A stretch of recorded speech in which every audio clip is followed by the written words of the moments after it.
Kalau ibu saya berat melakukan sesuatu amal soleh, ingat surga di belakang amal soleh yang itu kita dapatkan. Ibu lagi diuji oleh Allah untuk taat kepada suami, lagi susah, jangan ingat suaminya, hapus itu wajah suaminya. Sementara waktu, ingat surga di belakang dia. Kalau kita lagi sabarnya ketika sama anak lagi susah, lalu kemudian betul-betul kita hampir murka, ingat di baliknya itu ada surga kalau kita bersabar. Karena apa? Mengingat surga itu kekuatan, mengingat dunia itu melelahkan dan melatihkan. Kita pernah nggak ngelihat artis before and after? Ketika masih SMA gini, kuliah gini, ketika sudah jadi artis begini, itu baru di dunia.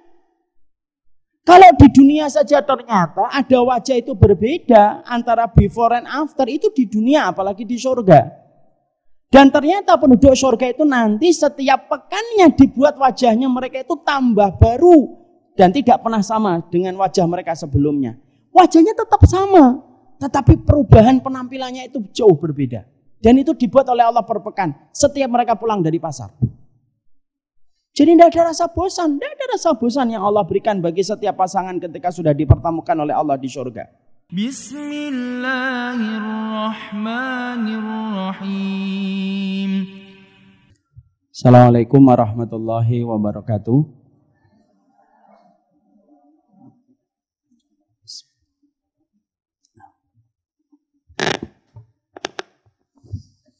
Innal hamdalillah wassalatu wassalamu ala Rasulillah wa ala alihi wa sahbihi wa man tabi'ahum bi ihsan ila yaumil qiyamah. Ibu-ibu dan umahat, seluruh jamaah yang semoga Allah rahmati dan Allah berkahi. Alhamdulillah tentunya kita senantiasa bersyukur kepada Allah atas nikmat yang Allah berikan kepada kita. Apapun kenikmatan yang telah Allah berikan kepada kita itulah yang terbaik. Kalaupun kita dikabulkan permintaan kita, maka itu Allah menunggu kita supaya kita bersyukur. Tetapi apabila kita belum mendapatkan apa yang kita mau dan apa yang kita inginkan, berarti Allah masih melihat bagaimana kesabaran kita kepada setiap takdir yang telah diberikan oleh Allah kepada kehidupan kita. Allah tidak pernah memproduksi satu takdir yang salah. Allah tidak pernah memberikan takdir yang pula salah waktunya. Apapun yang kita dapatkan dalam hari ini dan hari-hari mendatang, maka cuma dua yang Allah akan berikan kepada kita dari kenikmatan yang Allah berikan. Allah ingin melihat sebatas mana kita bersyukur dan Allah ingin melihat sebatas mana kita bersabar atas segala apa yang Allah berikan dalam kehidupan kita. Semoga hati kita menjadi hati yang mudah untuk menjadi hamba yang bersyukur apabila ada yang diberikan kelapangan dan diberikan kemudahan. Dan siapapun di antara kita hari ini yang sedang diberikan ujian dan kesempitan perkara hidup yang tidak sesuai dengan keinginan kita, maka semoga kita menjadikan hati kita dan jiwa kita bersabar atas setiap takdir yang Allah berikan kepada kita. Mungkin banyak di antara kita yang suka bertanya, kenapa Allah itu kadang-kadang memberikan takdir yang tidak sesuai dengan angka dan prasangka kita. Ketika Allah memberikan kepada kita satu takdir yang terkadang tidak sesuai dengan perhitungan kita dan prasangka kita, maka hikmahnya kata para ulama, karena Allah ingin melihat apakah kita yakin dengan takdirnya Allah ataukah kita lebih condong kepada hitungan dan prasangka kita. Disitulah kita akan diuji oleh Allah. Siapapun yang tetap optimis dan tetap memandang takdir Allah yang terbaik, itulah yang paling beruntung. Tapi siapapun yang mereka diberikan ujian yang semacam itu, kemudian dia lebih condong kepada perhitungan dia dan prasangka dia, maka dia tidak akan beruntung di dunia dan pastinya akan mendapatkan hisab yang berat dari sisi Allah. Semoga Allah memberikan kebaikan dan keberkahan bagi kita, memberikan perlindungan bagi kaum muslimin, apapun yang telah kita lewati hari-hari kemarin, semoga itu menjadi kebaikan bagi kaum muslimin. Dan kita tidak boleh putus asa dari optimisme kita kepada Allah. Orang-orang yang sudah berjuang untuk mendapatkan yang terbaik dalam kehidupan mereka, maka pasti orang itu tidak akan pernah rugi karena Allah tidak akan pernah melewatkan pahalanya. Setelah kita berusaha yang terbaik, mari kita bertawakal sebagaimana tawakalnya Ibunda Musa ketika menghanyutkan Musa di atas sungai Nil. Tidak ada gambaran tawakal yang paling baik setelah kita berusaha itu kecuali adalah tawakalnya ibunya Musa. Ibunya Musa itu menghadapi tirani yang sangat luar biasa zalim, yaitu adalah Fir'aun. Yang mana memiliki keputusan Fir'aun yaitu menyembelih setiap anak laki-laki dan menyisakan anak perempuan. Maka yang dilakukan oleh ibunya Musa ketika mengandung Musa, dia tidak tahu apakah kandungan itu adalah laki-laki dan perempuan. Maka ketika lahir barulah tahu bahwasanya janin yang dia miliki itu adalah laki-laki. Bayang-bayang bayi yang disembelih terbayang-bayang di dalam benaknya ibunya Musa. Tapi ibunya Musa memiliki tawakal yang luar biasa. Diambil keranjang, lalu kemudian dia mengikuti bagaimana tawakal dia kepada penguasa yang lebih tinggi daripada Fir'aun. Dan itu adalah penguasa langit dan bumi. Maka Musa kecil yang masih merah diletakkan di atas keranjang. Lalu kemudian dia letakkan di atas air sungai Nil yang begitu deras. Kalau ada orang yang sudah pernah ke Mesir pasti tahu bagaimana kualitas air di sungai Nil. Kemudian diletakkan Musa di atas sungai Nil, di atas keranjang. Padahal Musa hanyalah janin bayi yang masih merah. Tapi dia bertawakal. Maka mengalirlah itu kemudian Musa kecil bersama dengan tawakalnya seorang ibunya Musa. Perhatikan Allah ketika memberikan hadiah kecil bagi orang yang tawakal kepadanya. Maka keranjang itu mengalir, lalu kemudian dialirkan oleh Allah sampai ke tempat pemandian Fir'aun, istrinya Fir'aun, yaitu adalah Asyah binti Muzahim. Siapa yang mengalirkan air sungai Nil? Allah. Kemudian keranjang itu sampai di pemandiannya Asyah binti Muzahim, istrinya Fir'aun. Maka kemudian Allah menjadikan Asyah binti Muzahim itu cinta kamu sama Musa. Lalu langsung dia jatuh cinta kepada Musa kecil yang ada di hadapannya. Dan tidak ada yang mampu membolak-balikkan hati kecuali adalah Allah. Setelah kemudian Musa itu dijatuh cinta oleh ibunda Asyah binti Muzahim, maka kemudian dia menemui Fir'aun. Lalu kemudian Asyah binti Muzahim dibuat oleh Allah. Merengek, kamu minta sama suamimu supaya suamimu membiarkan anak laki-laki ini tidak dipenggal. Lalu Asyah merengek manja kepada Fir'aun dan meminta supaya Fir'aun itu tidak menyembelih bayi ini satu saja. Silakan kamu penggal yang lainnya, tapi jangan penggal Musa. Ini aku betul-betul mencintai bayi ini karena aku menemukan di sungai Nil. Dijadikan Fir'aun tidak mampu untuk menolak permintaan Asyah binti Muzahim. Lalu kemudian ketika sudah sampai di istana setelah Fir'aun itu mengizinkan, Allah memberikan episode berikutnya. Nangis kamu Musa, nangis kamu. Nangislah Musa kecil. Musa kecil nangis. Lalu kemudian orang-orang itu berbisik kepada Asyah binti Muzahim. Wahai Asyah binti Muzahim, sesungguhnya bayimu nangis ini bukan karena apapun, tetapi dia nangis karena dia minta air susu. Karena setiap bayi pengen punya susu, pengen minum air susu, karena Asyah belum punya anak sebelumnya. Maka kemudian wanita-wanita dayang-dayang yang ada di istananya Fir'aun itu yang masih menyusui dipanggil sama Asyah binti Muzahim. Lalu Asyah berkata, susui anak yang baru saya angkat dan saya temukan di sungai Nil. Allah kemudian memberikan sebuah takdir. Tutup mulutmu Musa dan jangan engkau buka mulutmu kepada siapapun. Setiap wanita yang mengelurkan air susunya tidak ada satupun di antara air susu itu yang diterima oleh Musa. Lalu kemudian orang berbisik kembali kepada Asyah binti Muzahim. Mungkin alangkah baiknya kamu umumkan ke seluruh negeri Mesir ini siapa yang masih menyusui untuk mampu menyusui Musa supaya dia berhenti dari tangisnya dan berikan hadiah. Lalu kemudian Asyah membuat sayembara. Sayembara itu adalah siapapun yang bisa menyusui sungai, siapapun yang bisa menyusui anak yang baru dia angkat, yang dia temukan di sungai, maka akan dikasih hadiah dan akan dijadikan ibu angkat keduanya setelah Asyah binti Muzahim.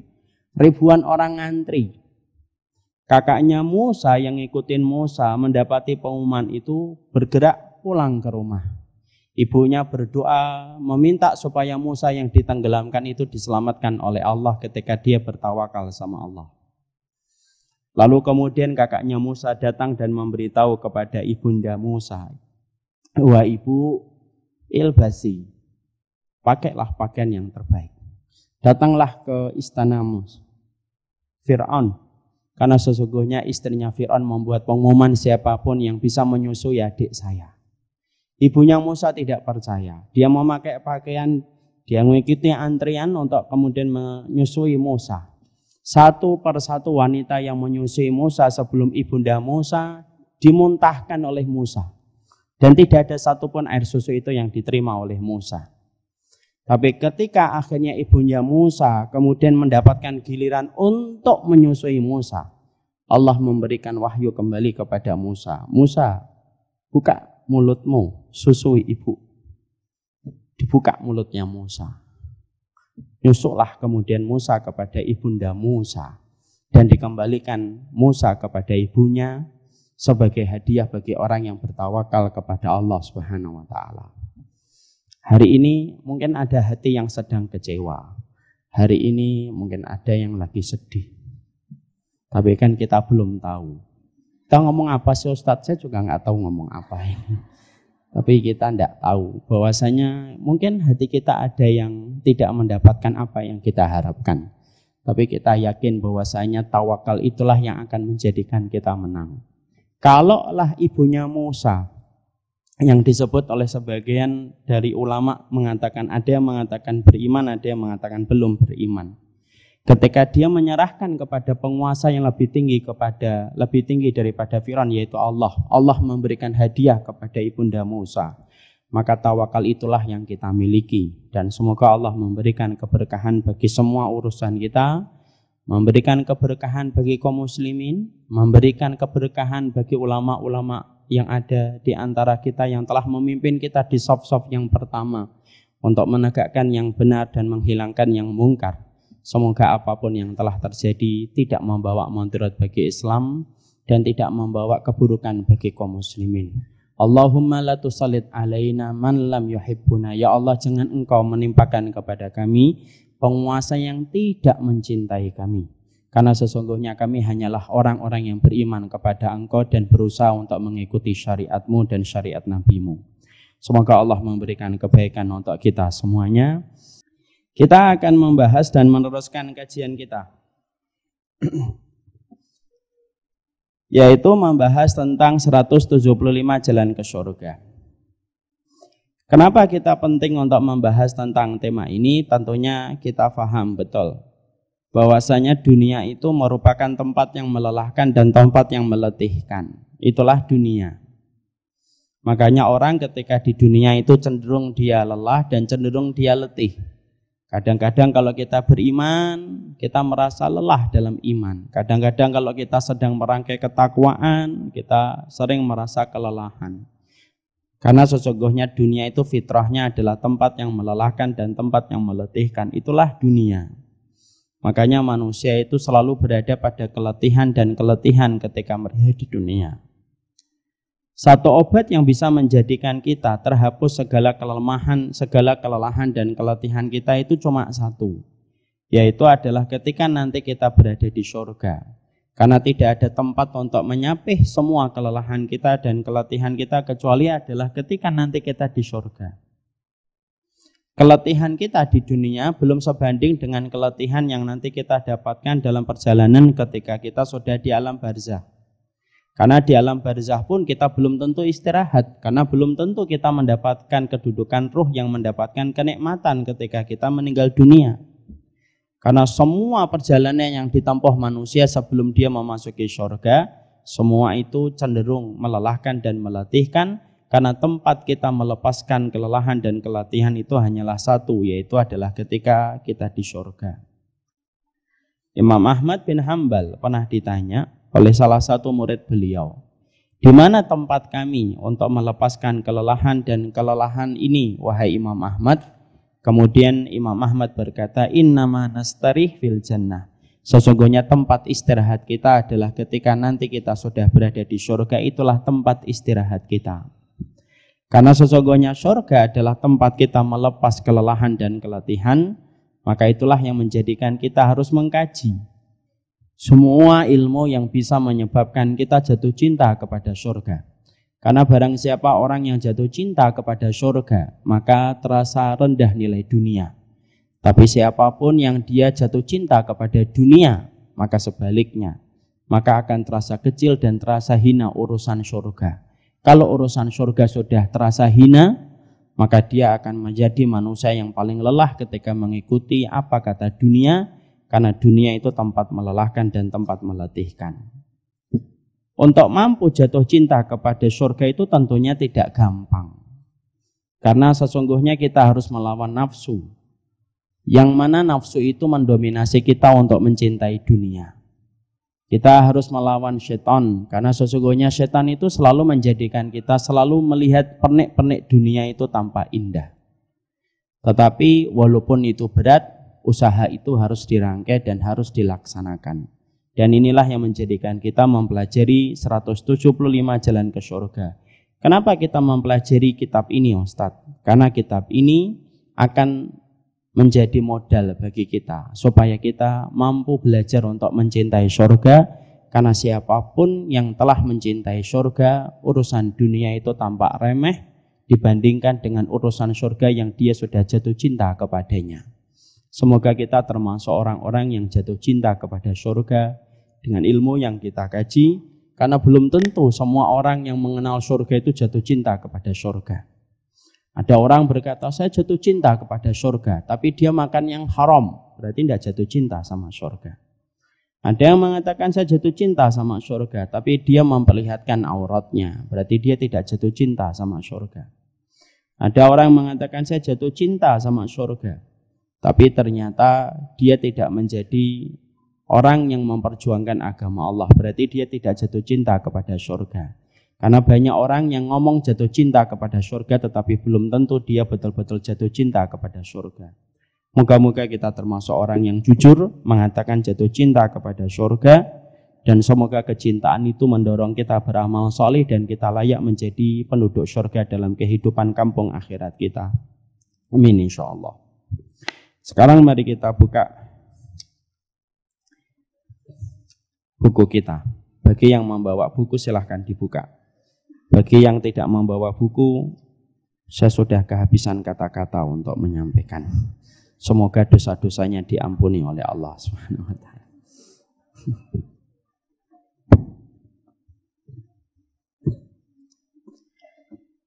Kita tentunya paham, kemarin kita telah menyampaikan bahwasanya surga itu memiliki sifat-sifat kamar.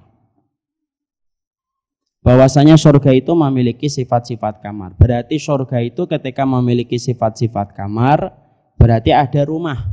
Sesungguhnya surga itu memiliki rumah sebagaimana rumah-rumah yang kita miliki pada kehidupan kita di dunia. Jadi salah prasangka saya dulu ketika SD. Saya dulu ketika SD, ibu-ibu berprasangka bahwasanya surga itu kayak bangsal. Luas gitu, nanti kita mendapatkan tempat kita dan kapling kita masing-masing. Padahal salah. Surga itu kompleks perumahan-perumahan mewah yang dibangunkan oleh Allah. Kalau kemudian kompleks perumahan kita dibangun manusia, tetapi kalau kompleks rumah kita dibangunkan oleh para malaikat dan disediakan bangunan dan disediakan pula berbagai macam bahan-bahan bangunan yang disediakan oleh Allah dengan kenikmatan yang setara dengan surga. Maka surga itu bukan aula, lalu kita berkumpul dan tidur bareng-bareng sebagaimana di pengungsian. Tetapi surga itu kompleks perumahan besar yang Allah sediakan bagi setiap keluarga yang dipertemukan oleh Allah kembali dalam kehidupan di surga. Makanya nanti kita punya tempat privasi, punya tempat pribadi bersama dengan keluarga-keluarga kita yang nanti berkumpul dengan kita di surga. Itulah rumah kita di surga. Tentunya yang kita harus paham adalah orang yang memiliki rumah di dunia belum tentu memiliki rumah di surga. Orang yang tidak memiliki rumah di dunia belum tentu tidak memiliki rumah di surga. Karena rumah kita di surga itu berdasarkan semua amal soleh yang kita lakukan. Saya kerjakan, ibu kerjakan, semua amal soleh yang kita lakukan itulah yang menjadi bahan bangunan yang akan kita beli bahan bangunan itu di surga untuk dibangunkan rumah kita di surga. Karena Rasulullah mengatakan dalam hadis yang sahih, setiap anak Adam itu memiliki dua bangku. Bangku yang pertama ada di neraka dan bangku yang kedua itu di surga. Nanti dilihat bagaimana amal yang dia kerjakan ketika di dunia. Kalau dia disiplin melakukan amal solih, maka dia menghancurkan bangkunya yang di neraka dan Allah memberikan bangku dia di surga dengan dibangunkan rumah kepadanya di surga. Tetapi barang siapa orang yang melakukan amal keburukan, maka dia seakan-akan menghancurkan bangku dia di surga dan dia memilih bangku dia di neraka. Dan ingat, di neraka itu tidak memiliki rumah. Di neraka itu tidak ada rumah. Di neraka itu tidak ada ruangan kecuali di dalamnya lembah-lembah yang menyeramkan yang Allah sediakan bagi mereka-mereka yang diancam oleh Allah di neraka. Jadi nanti kalau di neraka tidak ada rumah. Semuanya jadi tempat satu. Cuma nanti disediakan azabnya itu dibedakan sesuai dengan tingkat dosa yang dia lakukan ketika di dunia. Beda nanti. Penduduk neraka ketika nanti melihat ke atas, maka mereka melihat penduduk surga. Dan penduduk surga itu tidak sama dengan penduduk neraka. Penduduk surga mereka mendapati rumah-rumah yang Allah berikan kepada mereka. Dan tingkatan rumah itu disesuaikan dengan tingkat amal-amal terbaik yang mereka lakukan dalam kehidupan di dunia. Karena sesungguhnya tidak ada penduduk surga yang dibiarkan sendirian kecuali mereka berkeluarga. Dan mereka pasti punya anak dalam kehidupan di surga. Kalau di neraka ada nggak yang sendirian? Oh ada, banyak orang di neraka sendirian. Karena orang yang di neraka ada yang jomblo, ada yang mereka tidak menikah, ada yang tidak memiliki pasangan, ada yang tidak memiliki keturunan, ada. Tapi pastikan kalau semua orang sudah memasuki surga, tidak ada yang sendirian. Kecuali dia bersama keluarga, disitulah para ulama mengatakan setiap penduduk surga itu mendapatkan rumah di surga. Dan setiap rumah itu di dalamnya ada satu keluarga yang tidak ada di dalamnya orang yang sendirian di dalam surga. Makanya Allah berfirman di dalam surat Al-Baqarah, walahum fiha azwajum mutahharah.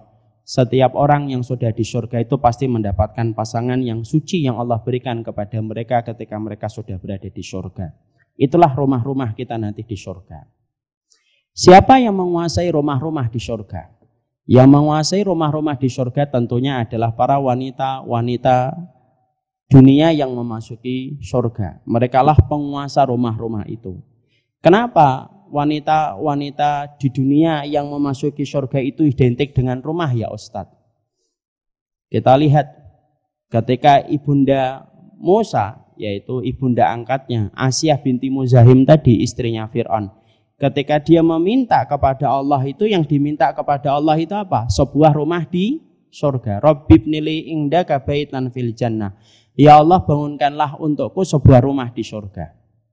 Sama pula ketika Allah memberikan kabar gembira kepada ibunda Khadijah lewat malaikat Jibril, lalu disampaikan kepada Nabi Muhammad. Lalu Nabi Muhammad menyampaikan kepada Khadijah, ya Khadijah tu innallaha basyaraki bibaitin fil jannah. Wahai Khadijah istriku, sesungguhnya Allah baru saja memberitahukan kabar gembira kepadaku bahwasanya Allah telah membangunkan rumah untukmu di surga. Kenapa Allah kalau menyebut kata wanita surga itu selalu identik dengan rumah? Karena sesungguhnya rumah itu merupakan fitrahnya wanita. Sampai ketika mereka di surga pun yang mereka lebih butuhkan itu apa? Rumah. Makanya banyak wanita yang tidak peduli ada bidadara atau bidadari, karena yang penting ada rumah. Itulah fitrahnya seorang wanita. Kalau laki-laki, kenapa Allah kalau selalu menyebutkan kata laki-laki, tidak Allah sebutkan beriringan dengan kata rumah? Kalau Allah menyebutkan kata laki-laki di surga itu selalu identik dengan bidadari. Bahkan ada bapak-bapak yang ngomong sama saya, kalau nanti di surga saya nggak dapat rumah, enggak apa-apa Ustaz. Yang penting saya dapat bidadari. Karena fitrahnya laki-laki adalah bersama dengan bidadari yang Allah sediakan.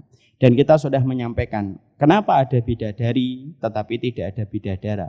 Dan itu sudah kita sebutkan jauh-jauh sebelumnya. Dan itu sudah kita pahami bagaimana hikmah yang Allah berikan dalam perkara itu.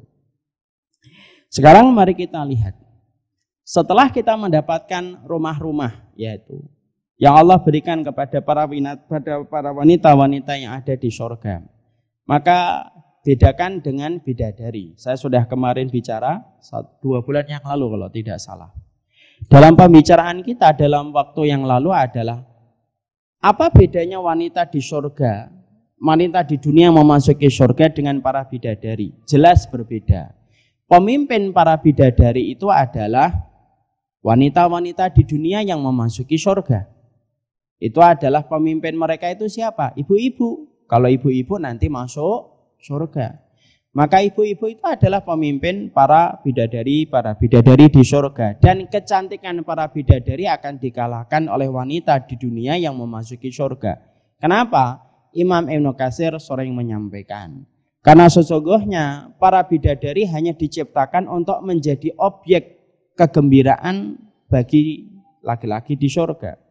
Tetapi para wanita di dunia yang memasuki surga, maka sesungguhnya para wanita itu mereka pernah melewati air mata, mereka pernah melewati kesedihan, mereka pernah melewati penderitaan, mereka pernah melewati rasa kesakitan yang mereka dapatkan, dan semuanya itu mengkristal menjadi kecantikan yang Allah tambahkan untuk mereka ketika mereka nanti di surga. Makanya para wanita di dunia yang memasuki surga menjadi pemimpin para bidadari. Selain dari itu, maka para wanita di dunia yang mendapatkan surga, mereka mendapatkan rumah. Adapun bidadari tidak mendapatkan rumah. Mereka hanya mendapatkan pavilium, mendapatkan kemah, tapi mereka tidak mendapatkan rumah. Karena yang memiliki rumah-rumah yang Allah sediakan bagi kehidupan di surga itu adalah para wanita-wanita di dunia yang memasuki surga. Adapun bidadari, Allah tidak berikan kepada mereka itu rumah. Ditambah lagi dengan yang ketiga, sesungguhnya para bidadari tidak pernah ada satupun riwayat yang menerangkan bahwasanya para suami mereka nanti dari laki-laki surga itu yang berbicara dengan mereka panjang lebar, tidak ada. Karena mereka hanya menjadi objek kenikmatan yang Allah tambahkan bagi para laki-laki ketika memasuki surga. Adapun para wanita-wanita ketika mereka memasuki surga dari di dunia, maka mereka bukan hanya berkumpul dan bercampur dengan suami mereka, tapi mereka bercengkrama pula dan mereka juga berbicara tidak pernah putus. Karena pembicaraan mereka itu menambah kenikmatan ketika mereka di surga. Kalau para bidadari ngomong sama laki-laki bidadari ngomong apa? Ingat gak kita dulu ketika masih di kota wisata? Kan saya gak pernah di kota wisata, Mas. Tidak ada.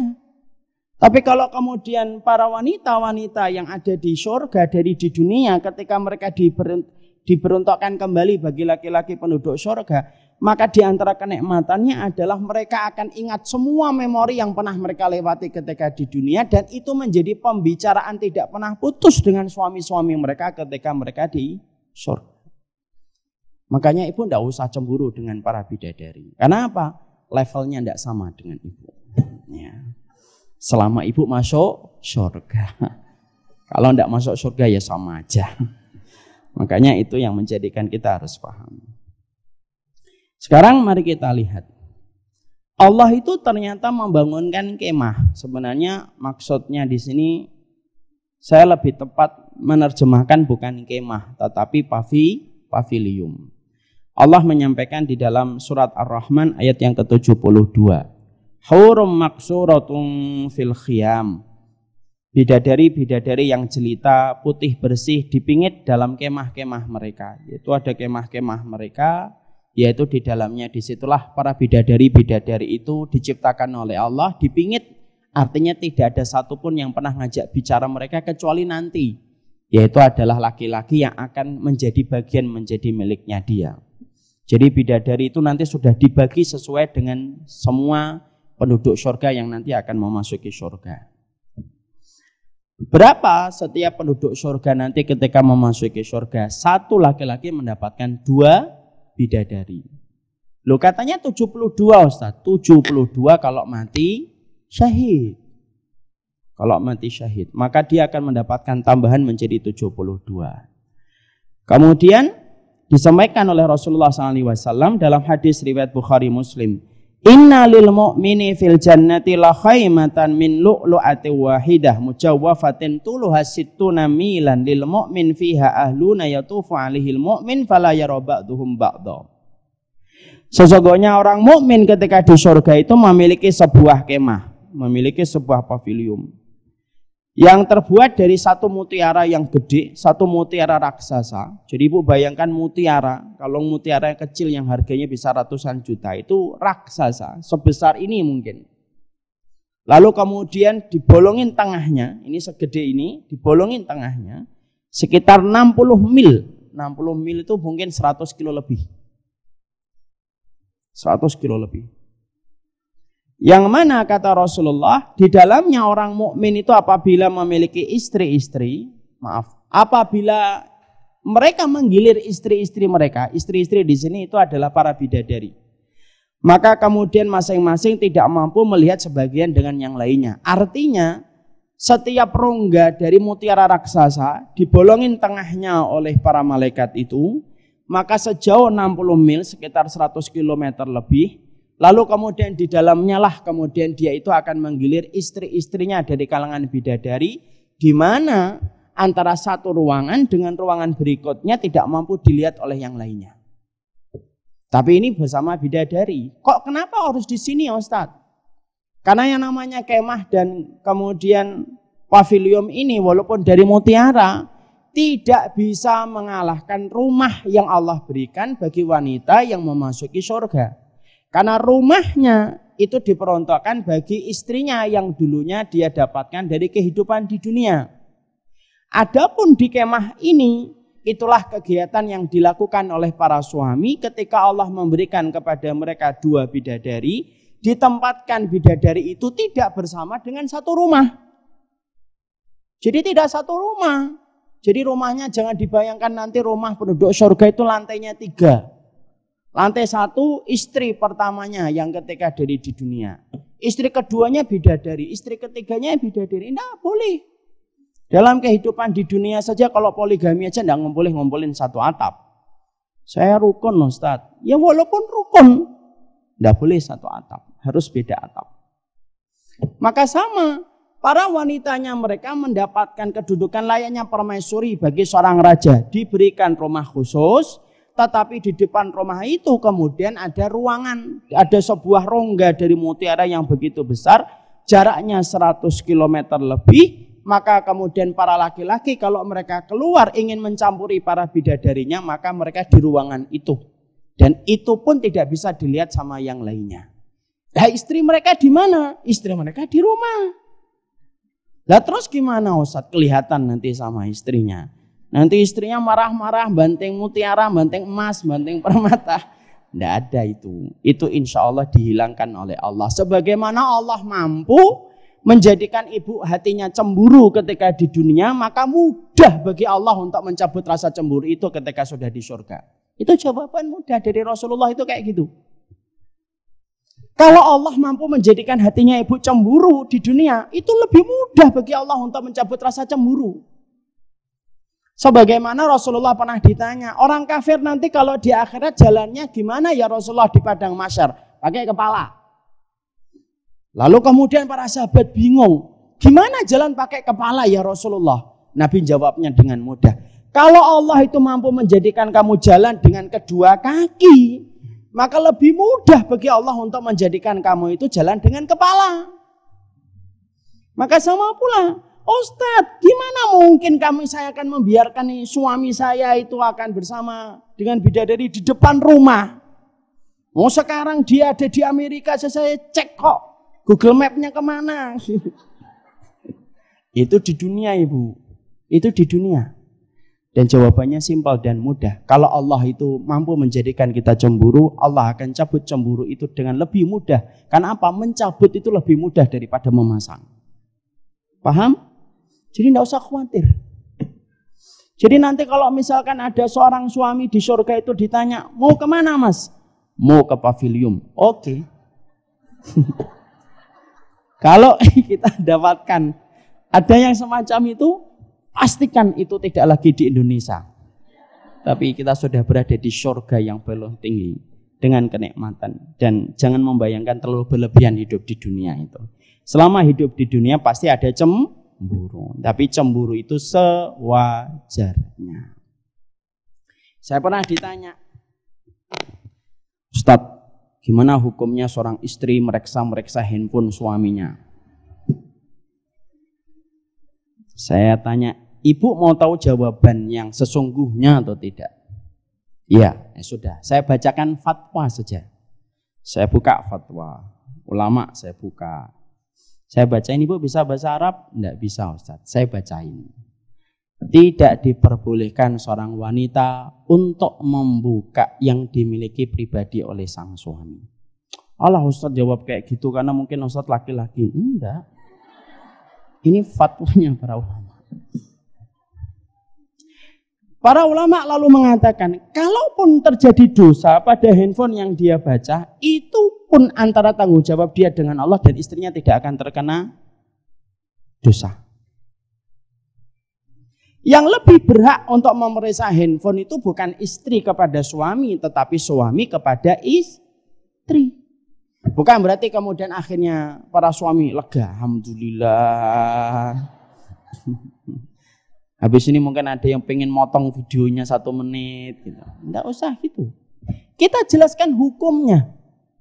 Tapi disitulah kita akhirnya mengerti bahwasanya di antara perkara yang membakar rasa kecemburuan terlalu besar ketika suami tidak mengerti batasan yang syar'i kepada seorang wanita dan ketika wanita melampaui batas dari kedudukan yang Allah berikan kepadanya.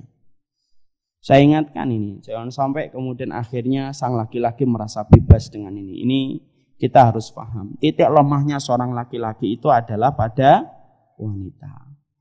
Makanya sebenarnya tidak perlu kita mendapati istri kita memeriksa handphone kita kalau kemudian seorang suami betul-betul memperlihatkan komitmen hidupnya dalam keimanan. Tapi yang kita harus paham itulah yang kita harus mengerti bahwasanya secara hukum tidak diperkenankan seorang wanita memeriksa handphone suaminya dan itu termasuk pada kategori dosa. Kalau saya merasa ada sesuatu Ustaz, sudah sholat, ambil wudhu, sholat. Minta sama Allah yang membolak-balikkan hati suami kita supaya suami kita berada dalam kebaikan. Kalaupun dia salah, kita harus paham. Laki-laki dan perempuan siapapun yang kita nikahi hari ini, mereka bukan malaikat yang bersih dari dosa. Mereka hanyalah laki-laki dan perempuan di akhir zaman yang terkadang jatuh pada kesalahan.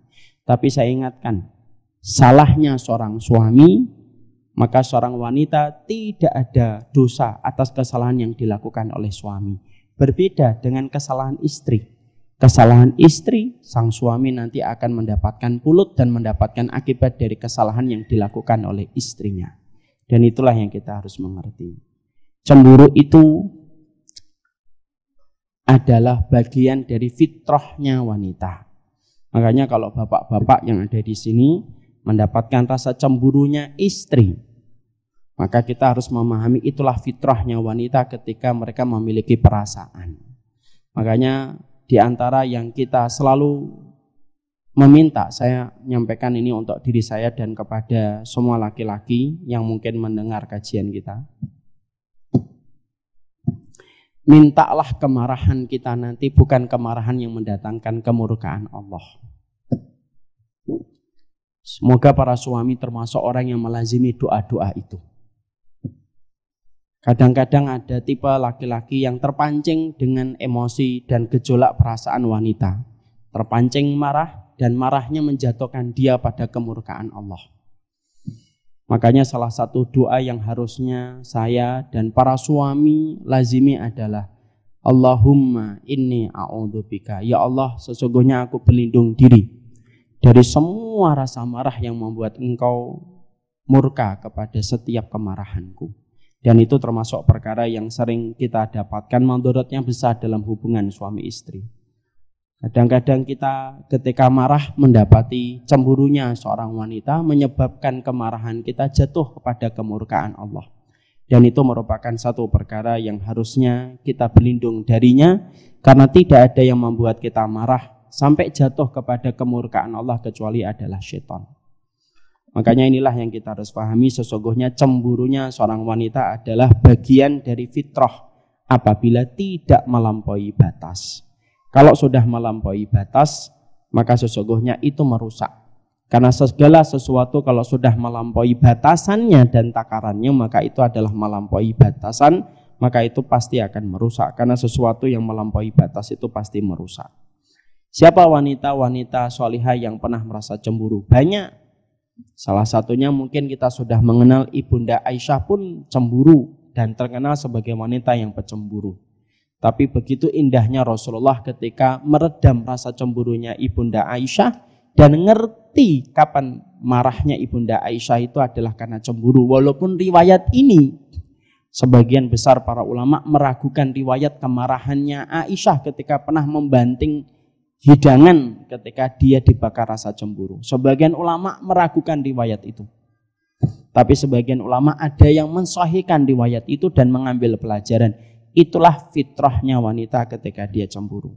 Ala kulli hal, semoga kita terjaga dari sesuatu yang melampaui batas. Yang ke-8, mari kita buka. Yang ke-8, sesungguhnya di surga itu terdapat pasar. Rasulullah SAW bersabda, Inna fil jannati lasuqan ya'tunaha kullu jum'atin fatahubu rihas shimali fatahsu fi wujuhihim wasiyabihim fayazdaduna husna wa jamala fayarji'una ila ahlihim wa qasdadu husna wa jamala fayaqulu lahum ahluhum wallahi laqasdabtum ba'dana husna wa jamala fayaquluna wa antum wallahi laqasdabtum ba'dana husna wa jamala. Maka pada poin yang ke-8, penulis buku ingin menyampaikan kepada kita bahwasanya ternyata di surga itu ada pasarnya. Kalau jangan pasar itu jangan bayangkan pasar Impres, bayangkannya mall yang paling indah yang pernah mungkin kita lihat dan pernah kita jumpai. Itu baru di dunia. Tapi ternyata di surga pun ada pasarnya. Mungkin ada yang bertanya kepada kita, sebelum nanti ada yang bertanya kita jawab dulu supaya tidak usah mubadir nulis-nulis. Ngapain di surga itu ada pasar, Ustadz? Padahal semua yang kita miliki dan semua yang kita inginkan kita peroleh dengan begitu mudah. Orang kalau di surga itu pengen apapun maka dia dapat miliki segera. Bahkan ada satu riwayat seorang wanita pengen punya anak, baru kepikiran langsung dijadikan oleh Allah dia hamil tanpa merasakan sakit, dan seketika kemudian dia melahirkan, seketika anaknya menjadi besar dan seketika menjadi penyenang hatinya ketika nanti di surga. Jadi wanita itu di surga bisa punya 100 anak, bisa. Tanpa sesar, tanpa melalui operasi, tanpa melewati operasi. Makanya sampai Nabi mengatakan ada seorang wanita baru terfikir pengen punya anak, dijadikan oleh Allah hamil tanpa dia merasakan kepedihan, dijadikan dia melahirkan, dijadikan anaknya baru digendong, lalu kemudian seketika menjadi besar dan langsung membantu urusan, langsung kemudian menjadi tambahan kesenangan dan kenikmatan ketika di surga. Itulah gambaran kenikmatan ketika di surga. Pertanyaan kita, kalau setiap apa yang kita mau ternyata langsung kita dapatkan, apa butuhnya dengan pasar? Apa butuhnya dengan minimarket? Dan apa butuhnya dengan supermarket? Karena semua yang kita mau kemudian kita dapatkan. Kan gitu. Kullu mastastahi nafsuka waladat ainuka. Rasulullah mengatakan apapun yang kamu inginkan, apapun yang kamu bayangkan, langsung kamu dapatkan seketika ketika kamu di surga. Lah fungsinya pasar itu apa? Para ulama lalu kemudian menyampaikan, ternyata fungsinya pasar itu bukan sebagaimana fungsi pasar ketika di dunia untuk jual beli. Kalau nanti ada pasar di surga kemudian ada jual beli, kasihan penduduk surga yang tidak punya bakat untuk jualan. Anak khawatir malah pasar itu diisi sama orang Padang atau orang Madura. Karena kemudian diisi pasar. Ternyata kita buka di dalam tafsirnya, kita buka dalam syarahnya, bukan pasar yang artinya jualan, Tapi di pasar itu menjadi tempat pertemuan indah. Setiap penduduk surga keluar dari rumahnya, setiap pekannya mereka keluar dari rumah mereka masing-masing. Mereka kumpul di tempat pasar yang telah diberikan oleh Allah. Dan di dalam pasar itu Allah sediakan barang-barang yang sangat berharga. Yang mereka bisa bawa dengan sukacita, dengan mereka bawa dengan sukarela tanpa bayaran untuk dibawa ke rumah mereka. Dan itu disediakan oleh Allah setiap pekannya. Jadi nanti kita kalau ke pasar, ketemunya hajatnya ngapain? Hajatnya ke pasar itu ngobrol. Terus kemudian nanti ketemu dengan angin yang membuat wajah kita bertambah indah dan bertambah cantik dan kemudian bertambah bagus. Ngambil barang yang kita mau, lalu kita bawa pulang ke rumahnya. Selain kita nanti pulang ke rumah membawa barang tambahan itu, kita juga membawa fisik yang baru. Dan itulah yang menjadikan kenapa keluarga ketika di surga itu tidak ada rasa bosan. Kenapa? Karena pasangan kita itu akan berubah tambah gagahnya setiap pekannya ketika mereka pulang dari pasar. Nggak usah dibayangin. Emang bisa Ustaz? Bisa lah. Kita analoginya gampang. Kita pernah nggak ngelihat artis before and after? Ketika masih SMA gini, kuliah gini, ketika sudah jadi artis begini, itu baru di dunia. Kalau di dunia saja ternyata ada wajah itu berbeda antara before and after, itu di dunia apalagi di surga. Dan ternyata penduduk surga itu nanti setiap pekannya dibuat wajahnya mereka itu tambah baru. Dan tidak pernah sama dengan wajah mereka sebelumnya. Wajahnya tetap sama, tetapi perubahan penampilannya itu jauh berbeda. Dan itu dibuat oleh Allah per pekan setiap mereka pulang dari pasar. Jadi tidak ada rasa bosan. Tidak ada rasa bosan yang Allah berikan bagi setiap pasangan ketika sudah dipertemukan oleh Allah di surga. Ya, kita ini tidak usah before and after ibu. Kita ketemu orang pagi hari jam 8 sama ketemu orang jam 2 siang. Beda atau tidak beda? Beda. Kalau jam 8 pagi seger. Kalau jam 2 siang berminyak wajahnya. Itu sudah beda. Itu baru di dunia. Ini saya pernah kejadian nyata ya. Sekitar 12 tahun yang lalu atau 13 tahun yang lalu. Saya akan pergi ke Solo. Ada undangan. Terus saat itu belum familiar naik pesawat. Pesawat dulu mahal. Sekarang juga mahal lagi, nggak tahu kenapa. Naik saya Argo Lawu dari mana itu? Bukan kereta. Yaitu naik kereta dari Gambir Argo Lawu. Keretanya dijadwalkan jam 7 ibu, malam. Karena saya baru tahu kalau Argo Lawu itu harganya mahal. Karena saya nggak ngerti dibelikan tiketnya ya. Saya baru tahu kalau dia harganya mahal. Jam 7 itu ketika pada datang, rapi-rapi, necis-necis, betul itu. Itu jam 7 malam. Jam 7 malam, karena kan mau pergi, semuanya necis itu. Ternyata ada kecelakaan di daerah Cirebon atau mana itu. Sampai akhirnya keretanya terlambat. Ketika terlambat, baru datang ke Gambir itu jam 2. Itu wajah dari jam 7 malam sampai jam 2 itu berbeda banget. Itu baru di dunia. Makanya kemudian nanti pasar di surga, nanti kalau kita membayangkan pasar di surga itu artinya bukan tempat jual beli. Tapi sesungguhnya Allah akan menyediakan barang-barang yang sangat indah, yang sebelumnya kita belum dapatkan. Kemudian Allah sebelumnya belum pernah kita pikirkan. Semua barang yang belum pernah kita pikirkan itu nanti Allah akan berikan gambaran benda-benda itu semuanya di surga. Ketika pada waktu di hari Jumatnya, pada waktu di pasarnya. Loh, barang ini belum kepikiran. Barang ini belum kepikiran. Karena tidak semua nanti penduduk surga itu berpikiran semuanya. Sama. Kenapa ada orang kaya raya di dunia, dia punya uang, rekeningnya banyak, tapi terkadang ada barang yang cukup penting di rumahnya, tetapi dia belum punya. Bukan karena dia nggak punya uang, dia belum kepikiran beli barang itu, ya atau tidak? Pak, Bapak nilainya berapa rekeningnya? Rekening saya 40 M.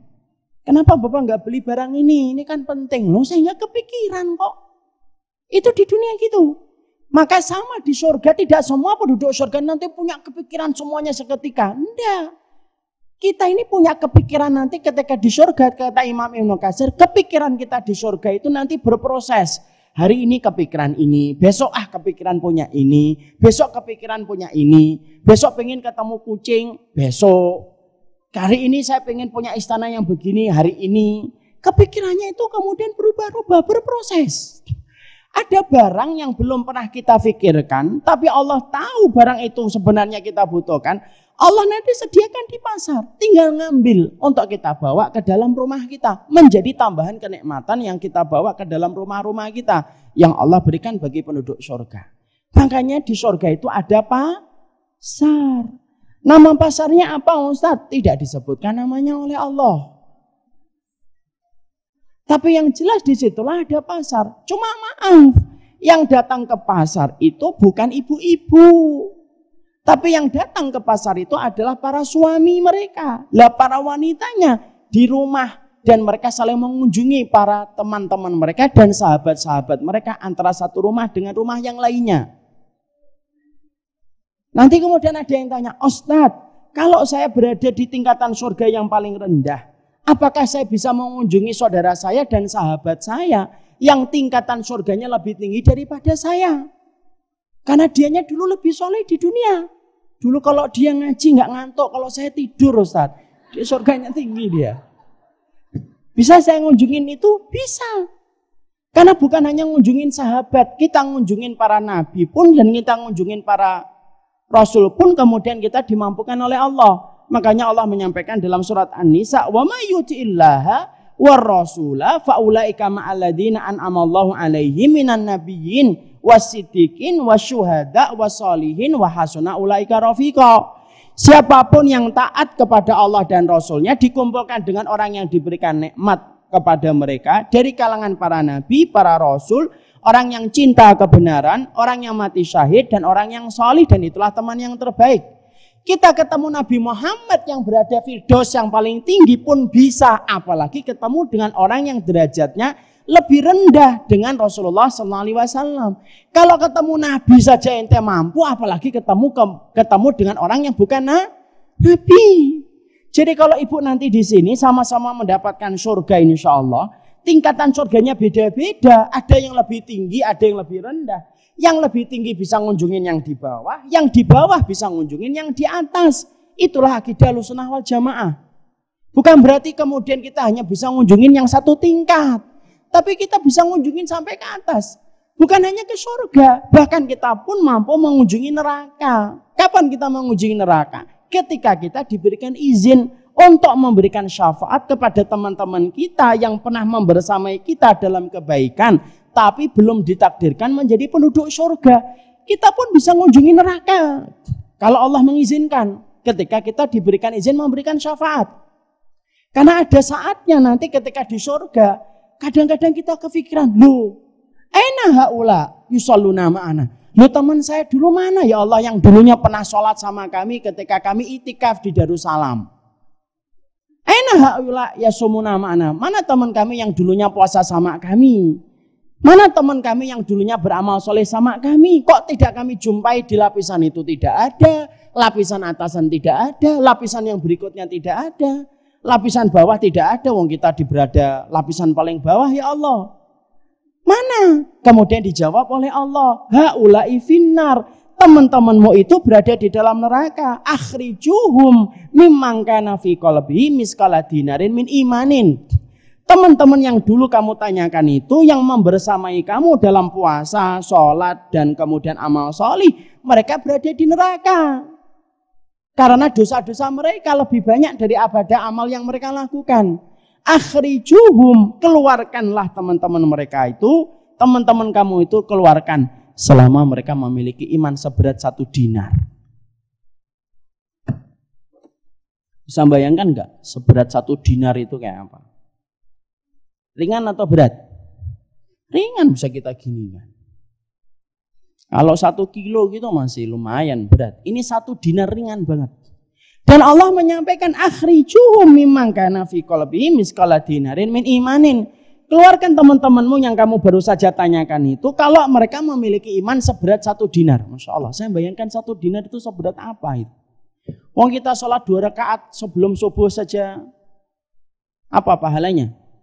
Lebih berat daripada dunia dan seisinya. Lah ini seberat 1 dinar. Ini mungkin kalau kita lihat gambarannya itu, kalau ngaji, baru assalamualaikum sudah tidur. Tidak bangun kecuali kafarah itu.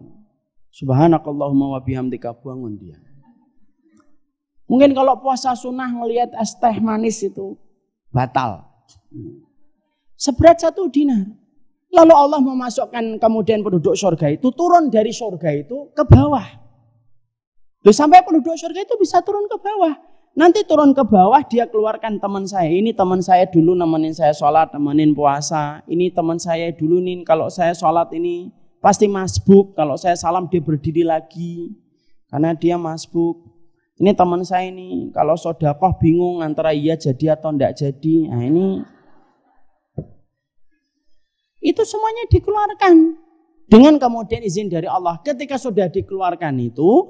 Ternyata ada sebagian dari teman-teman yang mereka kenal, ternyata imannya itu tidak ada 1 dinar, setengahnya saja. Ketika mereka mau keluar dari neraka itu, penduduk surga itu, maka Allah tahu bagaimana kondisi hati mereka. Allah mengatakan, akhrijuhum mimman kana fi qalbihi nisfa miskala dinarin. Keluarkan temanmu, kalau temanmu itu memang beratnya itu tidak sampai 1 dinar. Kalau dia imannya setengah dinar saja, keluarin lagi. Itu penduduk surga bisa kemana-mana. Jadi nanti penduduk surga bisa mengunjungi Nabi Yusuf, Ustaz? Bisa. Penduduk surga bisa mengunjungi Nabi Adam? Bisa. Mungkin kita bisa mengunjungi Hawa gitu, bisa nanya, Bu, dulu kenapa sih makan buah yang diharamkan Allah? Misal, bisa. Karena kemudian nanti ketika para laki-lakinya berada di pasar-pasar surga itu, para wanitanya diceritakan, para wanitanya mereka di dalam rumah, mereka juga sebagian mengunjungi teman-teman dan sahabat-sahabat mereka sesama wanita. Nah kita baca dulu hadisnya. Rasulullah dalam hadis riwayat Muslim berkata, sesungguhnya di surga itu ada sebuah pasar yang didatangi oleh penduduk surga hanya pada hari Jumat. Nah, sebagian ulama mengatakan, emang masih ada hari Ustaz di surga? Nah, saya lebih berpendapat kepada pendapat mengatakan tidak ada hari lagi. Nah, ini kalau disebut hari Jumat, itu hanya dipakai menjadi hitungan secara per pekannya. Kalau Nabi kan menghitung per pekan itu dengan Jumat, itu Nabi. Jadi setiap pekannya itu ada waktu tempat mereka berkumpul untuk datang ke pasar. Kalau mereka sedang kumpul di pasar ketika itu angin datang dari arah utara berhembus menerpa wajah-wajah mereka dan pakaian-pakaian mereka. Sehingga menjadikan mereka bertambah bagus dan bertambah tampan. Jadi ada angin dari utara. Jadi kalau mereka kumpul di pasar, maka kemudian ada angin dari utara kata Rasulullah. Masya Allah. Ya Rasulullah. Allahumma salli ala Muhammad wa ala ali Muhammad. Ada itu kemudian angin dari arah utara menerpa wajah laki-laki penduduk surga yang mereka kumpul di dalam surga itu. Yang diomongin penduduk surga nanti apa sih Ustaz? Pembicaraan mereka tidak akan pernah habis. Sebagaimana membicarakan apa saja yang menyebabkan mereka dulu dimasukkan ke surga, dan pembicaraan itu didasari dengan memori yang tidak ada satupun yang tertinggal dari kehidupan mereka di dunia. Kan sudah sering saya sampaikan kan Ibu?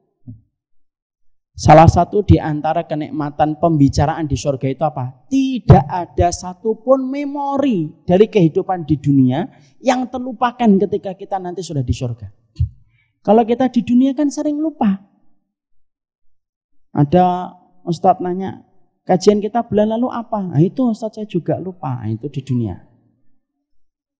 Kalau di surga semua akan kita ingat. Ustadz ini dulu ngajarin kitab ini, tek ini, hadisnya begini, ini, apa semuanya. Ngobrolnya tidak pernah putus. Dan tidak ada pernah kehabisan materi untuk ngobrol itu tidak ada. Habis ini ngobrol apa ya? Tidak ada. Sebagaimana kalau kita ketemu teman itu ngobrol apa aja.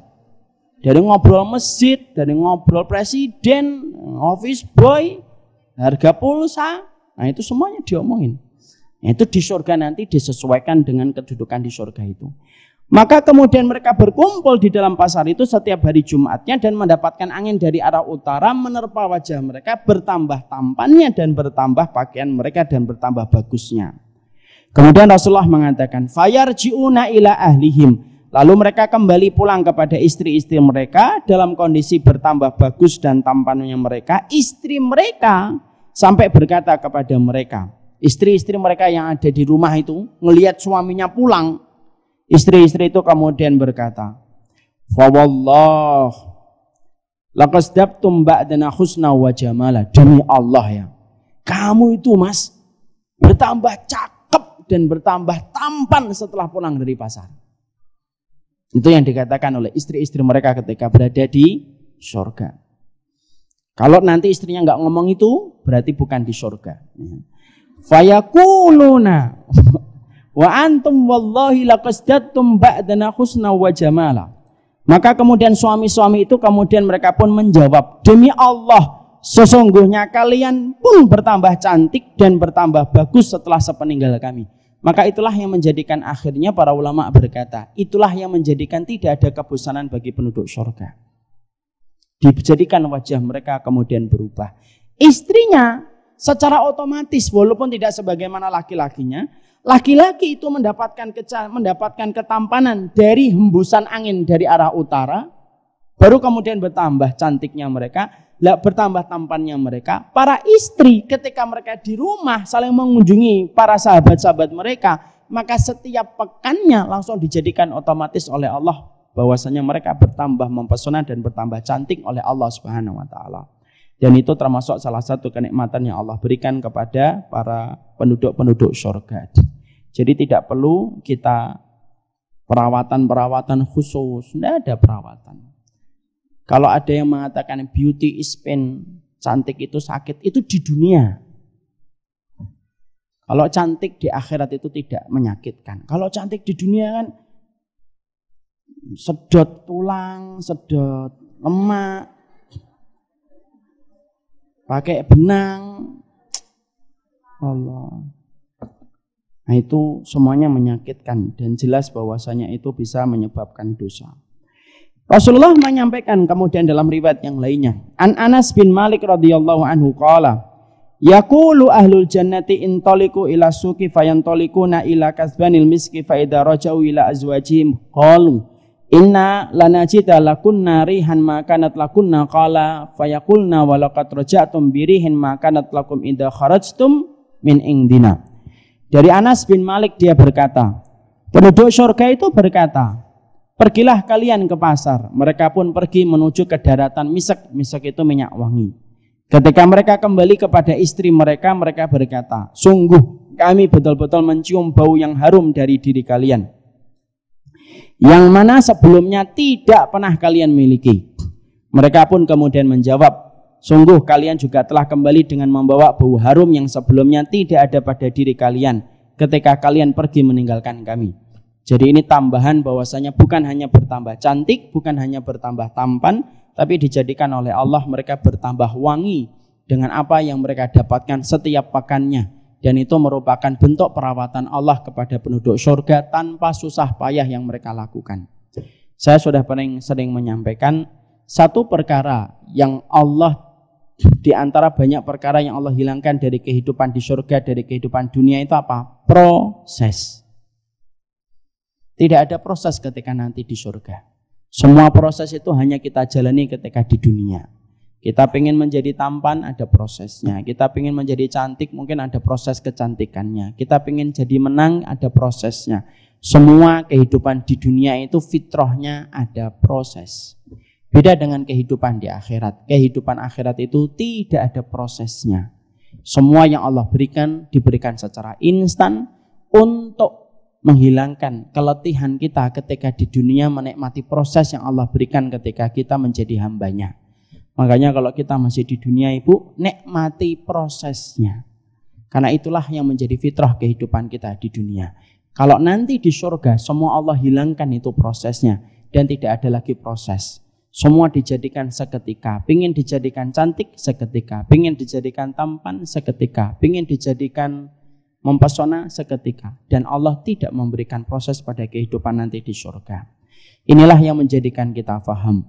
Siapapun orang kok merelakan kehidupan surganya hanya untuk mendapatkan sekeping dari kenikmatan dunia, maka dia tidak akan pernah beruntung. Karena sesungguhnya apa? Kenikmatan surga tidak akan pernah dibandingkan dengan semua kenikmatan di dunia, itu tidak akan pernah sebanding. Makanya pernah saya sampaikan kan, Allah nanti pada waktu hari kiamat akan mengumpulkan manusia di padang mahsyar. Ada dua orang yang akan nanti dipanggil oleh Allah untuk menggambarkan bagaimana orang yang di dalam surga nanti dan orang yang di dalam neraka. Maka ada orang yang nanti dipanggil oleh Allah itu dua orang. Yang pertama, orang yang paling nikmat hidupnya ketika di dunia tetapi dia penduduk neraka. Ada orang yang kedua, orang yang paling sengsara hidupnya ketika di dunia tetapi dia adalah penduduk surga. Maka Allah ingin memperlihatkan bagaimana nikmatnya surga dan bagaimana pedihnya neraka. Maka Allah kemudian ngambil dulu orang yang paling nikmat hidupnya ketika di dunia, tetapi dia penduduk neraka. Diambil oleh Allah, dicelupkan ia ke dalam neraka. Satu celupan tok, diangkat oleh Allah, didudukkan oleh Allah di depan Allah. Di hadapan seluruh manusia. Allah nanti akan bertanya kepadanya, kamu ini orang yang paling nikmat hidupnya ketika di dunia. Tidak ada dosa kamu kerjakan kecuali kamu kerjakan. Tidak ada kenikmatan hidup kecuali kamu peroleh. Tapi kamu adalah penduduk neraka. Dan baru saja aku celup kamu ke dalam neraka satu celupan tok. Padahal nanti kamu akan kekal di dalam neraka itu selama-lamanya. Allah kemudian menutup dengan bertanya, hal wajadtum min khairin qattun? Apakah masih terasa semua kenikmatan yang dulu kamu lakukan ketika berdosa dan bermaksiat kepadaku ketika di dunia? Maka orang itu berkata, ya Allah, aku tidak merasakan apapun kecuali adalah kepedihan dan keperihan setelah engkau celupkan aku di dalam neraka walaupun satu celupan tok. Satu celupan neraka itu menghilangkan jutaan kenikmatan ketika bermaksiat kepada Allah. Yang pertama. Yang kedua dipanggil oleh Allah, orang yang susah payah dalam ibadah. Orang yang susah payah ketika harus meninggalkan yang haram. Orang yang susah payah meninggalkan riba. Orang yang susah payah nutup aurat. Orang yang susah payah sholat malam. Orang yang susah payah mendidik istri. Orang yang susah payah naati suami. Orang yang sabar ketika mendidik anak. Hidupnya susah ketika melewati semua penghambaan itu. Tapi dia penduduk surga. Dihadapkan kepada Allah. Dicelup oleh Allah ke dalam surga satu celupan tok. Satu celupan tok. Kemudian diletakkan oleh Allah. Kemudian Allah nanya, kamu orang itu ketika dulu beriman sama aku, orang yang paling menderita itu ya kamu. Tapi kamu penduduk surga dan nanti kamu akan kekal di dalam surga. Baru saja aku celup kamu di dalam surga itu satu celupan tok. Padahal nanti kamu akan hidup selama-lamanya di dalam surga itu. Tapi aku baru celupkan kamu satu celupan tok. Aku pengen nanya, masih terasa enggak penderitaan kamu ketika dulu beribadah kepadaku dengan semua kesulitan yang kamu dapatkan? Maka orang itu tersenyum berkata, ya Allah, tidak ada yang aku rasakan kecuali kenikmatan. Dari ujung kepalaku sampai ujung kemudian kakiku. Maaf ya Ibu, kalaupun Allah ngasih kita ke surga tidak selama-lamanya, satu celupan tok Allah kemudian ngasih kita surga, itu sudah cukup untuk menghapuskan semua penderitaan yang pernah kita lakukan di dalam hidup ketika beriman sama Allah. Kalaupun Allah cuma ngasih surga satu celupan tok. Tapi Allah itu maha baik. Allah tidak ngasih kita surga itu satu celupan tok. Kita hanya diperintahkan beribadah dari balik 12 tahun sampai kita mati 40, 50, 60. Tapi balasannya bukan hanya satu celupan, tapi balasannya kekal selama-lamanya. Makanya orang yang bertransaksi dengan akhiratnya, dia tidak akan pernah kecewa di dunia dan di akhirat. Tapi siapapun yang dia bertransaksi untuk dunia, jabatan, untuk mendapatkan pujian, untuk mendapatkan kedudukan di hati manusia, dia korbankan urusan akhiratnya, maka satu celupan neraka itu sudah menghilangkan semua kenikmatan yang pernah kita dapatkan dalam kemaksiatan itu. Padahal itu nanti kekal bagi orang yang mereka itu mendatangkan kesyirikan di hadapan Allah. Oh, tidak ada produsen amal solih yang paling beruntung kecuali produsen itu adalah kepada Allah. Karena alat tukarnya itu adalah surga. Dan tidak ada produsen yang paling rugi dan paling menyakitkan kecuali adalah produsen amal. Tetapi dia hanya menjual untuk neraka yang dia jemput ketika dia tidak mengharapkan ridhonya Allah. Inilah yang menjadikan kita harus paham. Kalau ibu, saya berat melakukan sesuatu amal solih, ingat surga di belakang amal soleh yang itu kita dapatkan. Ibu lagi diuji oleh Allah untuk taat kepada suami, lagi susah. Jangan ingat suaminya. Hapus itu wajah suaminya. Sementara waktu. Ingat surga di belakang dia. Kalau kita lagi sabarnya ketika sama anak lagi susah, lalu kemudian betul-betul kita hampir murka. Ingat, di baliknya itu ada surga kalau kita bersabar. Karena apa? Mengingat surga itu kekuatan, mengingat dunia itu melelahkan dan melatihkan. Semoga Allah memberikan keberkahan untuk kita insya Allah. Sekarang kita buka halaman yang 22. Sungai-sungai di surga. Pertanyaan kita, kenapa ada sungai di surga, Ustaz? Apakah karena surga itu identik bagi orang Arab yang jarang ada sungainya? Kenapa Allah itu memberikan kepada kita sungai di surga? Kalau di Indonesia banyak sungai. Kenapa harus ada sungai? Dan bagaimana sifat sungai di surga itu? Dan siapa yang akan berkumpul di sungai-sungai surga itu? Nah, itulah pertanyaan yang akan kita jawab insya Allah bulan-bulan berikutnya. Kalau Allah menakdirkan kita bertemu. Pastikan nanti kalau kita bertemu sudah punya kitabnya. Ini kitabnya Ibu. 175 Jalan Menuju Kepada Surga. Semoga Allah memberikan keberkahan atas apa yang kita pelajari. Jazakallah khair. Saya cukupkan. Qadarullah, saya baru sembuh dari penyakit. Saya kemarin qadarullah sakit tipes. Hampir 7 hari 8 hari. Ini baru kajian pertama setelah hampir 10 hari. Semoga Allah memberikan keberkahan untuk kita dan memberikan perlindungan untuk kita. Dan semoga kita diberikan oleh Allah kebaikan. 2 perkara yang Allah senangi. Tenang dan jangan terburu-buru. Itulah perkara yang kita harus paham. Semoga Allah memberikan keberkahan untuk kita. Sekarang mari kita buka dengan tanya jawab. 10 pertanyaan saja kalau ada. Biasanya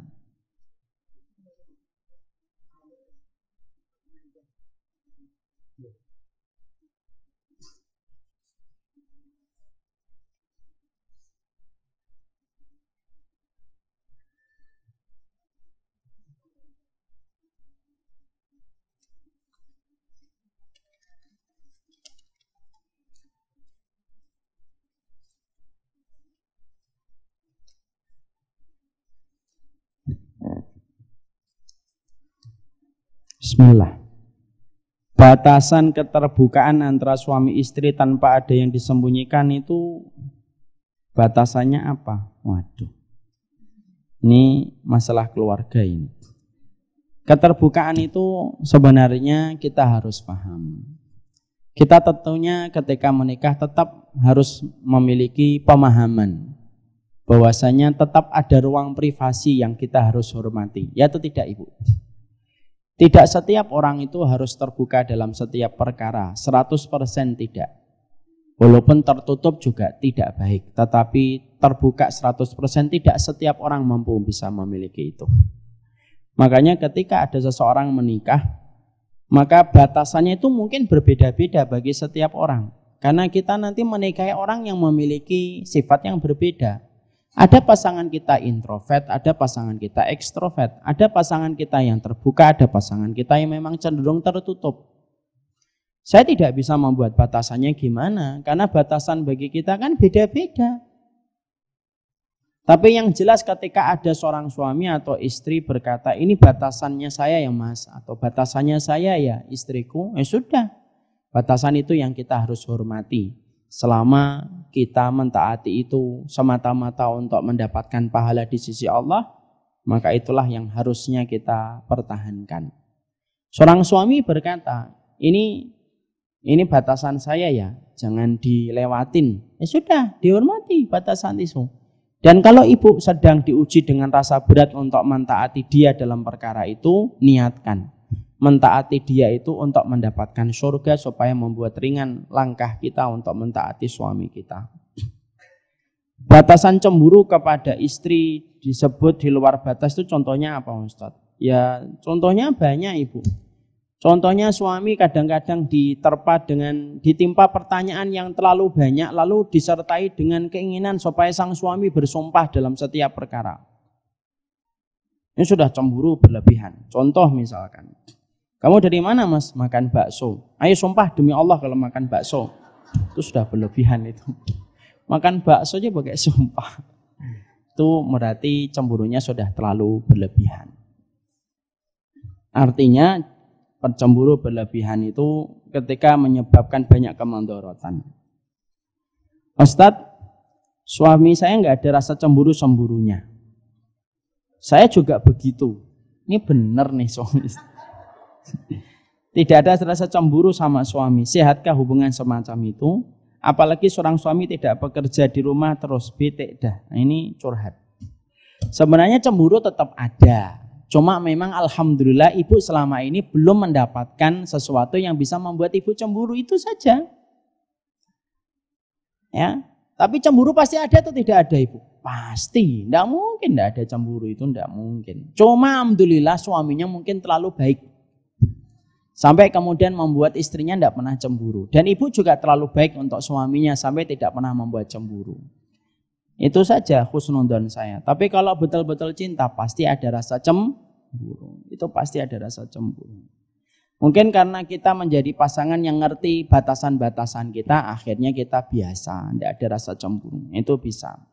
Tapi yang jelas bahwasanya, saya katakan Ibu, bahwasanya rasa cemburu itu jangan sampai menjadikan seorang suami lebih rela berbohong dan berdusta daripada jujur disebabkan kecemburuan istri yang berlebihan. Itu yang kita harus hindari.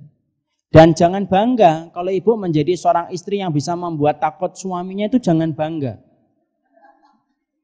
Saya sih Ustadz, alhamdulillah suami saya takut sama saya. Lu kok bangga?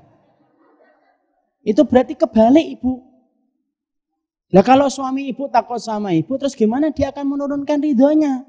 Mungkin wajahnya senyum, tapi hatinya benci.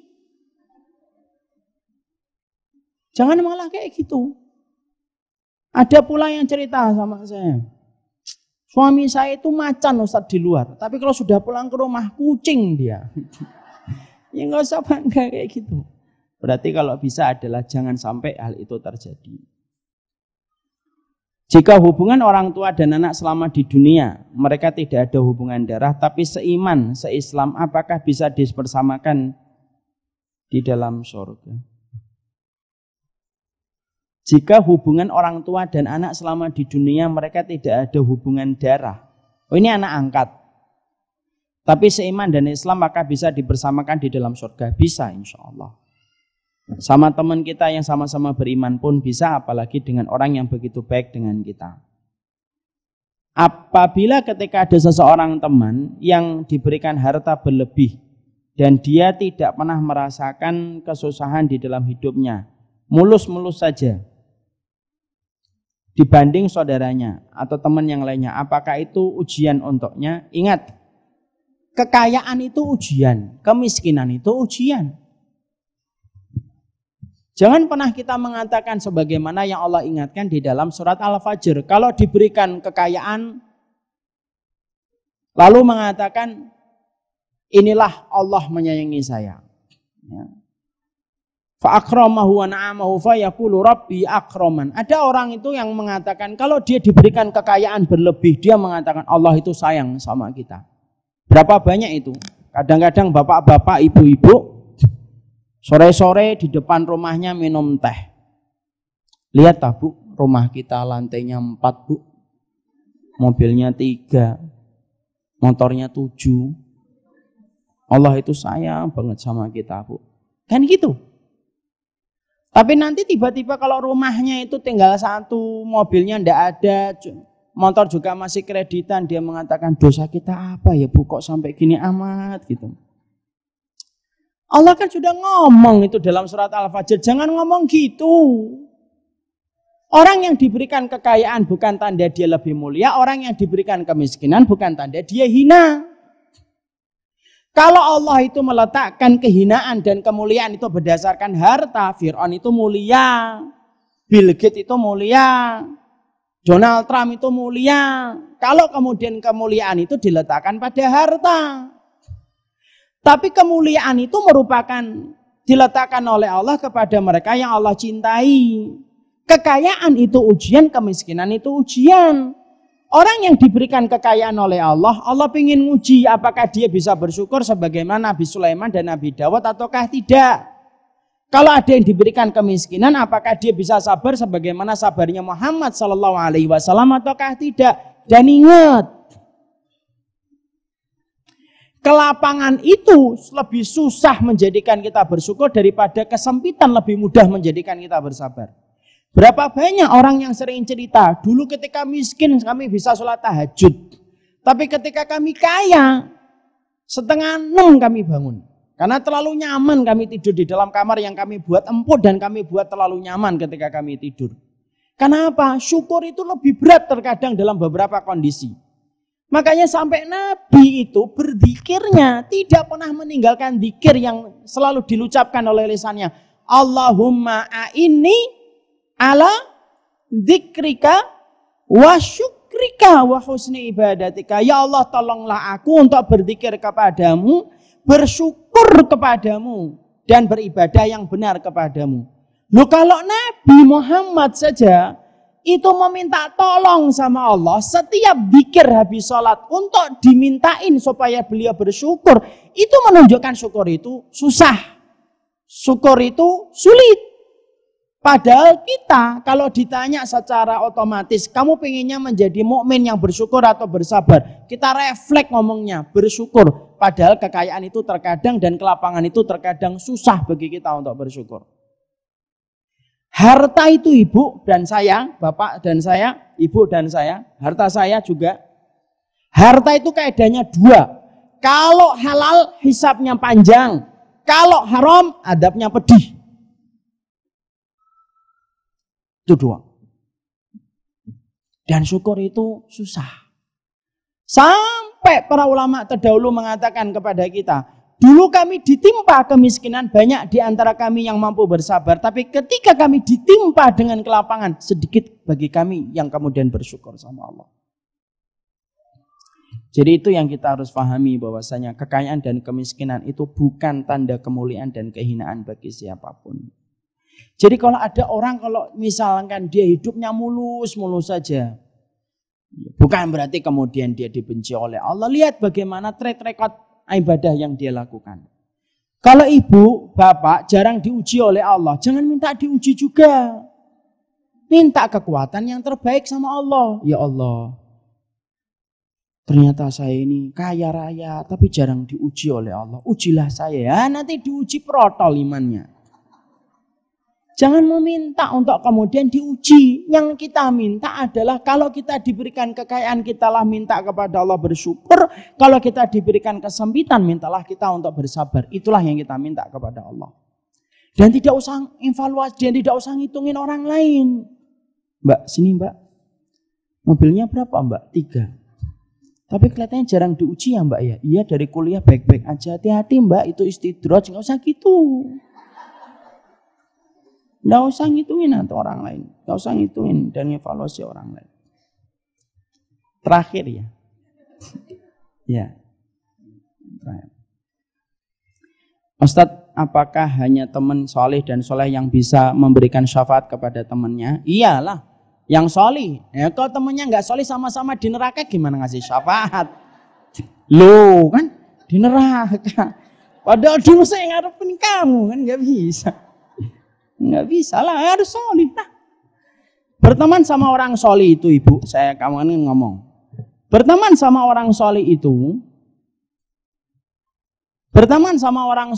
sampai ketika nanti kita baru mati, disolatkan 40 orang yang soleh, langsung mendapatkan syafaat. Man mata fayusolli alaihi arba'una rajulan la yusyrikuna billahi illa syafa'ahumullahu lahu yaumal qiyamah. Orang yang meninggal dunia disolatin 40 orang solih yang berjejer, dan 40 orang ini tidak berbuat syirik, maka orang ini akan mendapatkan syafaat langsung dari 40 orang yang solih yang mensolati dia. Makanya punya teman orang solih itu penting.